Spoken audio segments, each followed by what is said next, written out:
Nous allons ici voir comment calculer l'évolution du revenu disponible brut.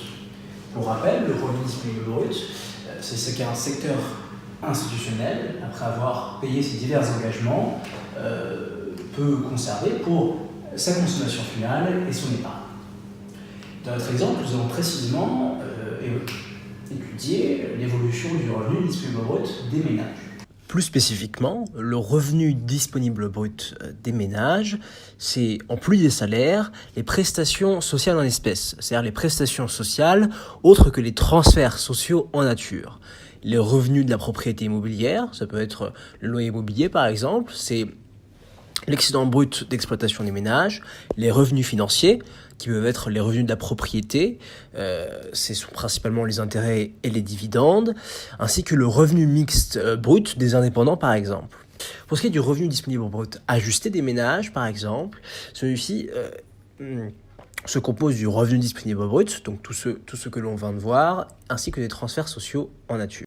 La formule pour calculer cette évolution, ça revient en fait à trouver l'indice en volume qui est égal à l'indice en valeur sur l'indice des prix.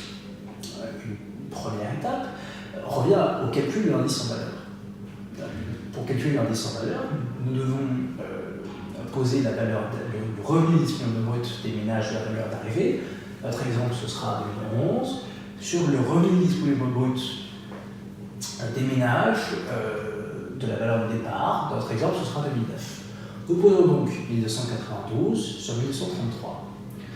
Cela nous donne à peu près 1,048. Qu'est-ce que ça veut dire?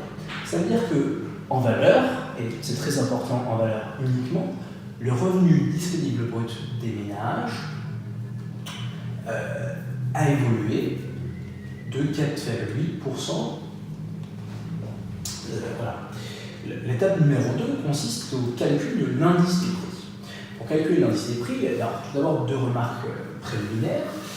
Nous commençons toujours en valeur de départ, plus 1. Donc ici, les données de 2009 ne nous concernent pas. Et la deuxième, c'est que nous devons transformer les évolutions en pourcent de l'indice des prix de la dépense de consommation finale des ménages en indice de base 1. Donc, nous prenons 1,2, nous divisons par 100 et nous y ajoutons 1. Ça nous donne 1,012. Peut-être ne pouvez-vous pas voir de lumière. Nous faisons la même opération pour 1,6. Donc 1,6 divisé par 100 plus 1, c'est égal à 1,016. Et ça nous fait à peu près 1,028. Le calcul final, c'est retrouver l'indice en volume, donc ici de 2009 à 2011. Nous posons donc l'indice en valeur qui est 1,048 sur l'indice des prix qui est ici 1,028. Nous trouvons à peu près 1,019. Qu'est-ce que ce chiffre signifie? Alors, nous allons retrouver, vous allez voir dans un instant, une notion fondamentale qui est celle du pouvoir d'achat, qui est intrinsèquement liée au revenu disponible brut des ménages. Donc, cet indice en volume nous dit en réalité que le taux de croissance du pouvoir d'achat du revenu disponible brut des ménages de 2009 à 2011 est de 1,9%.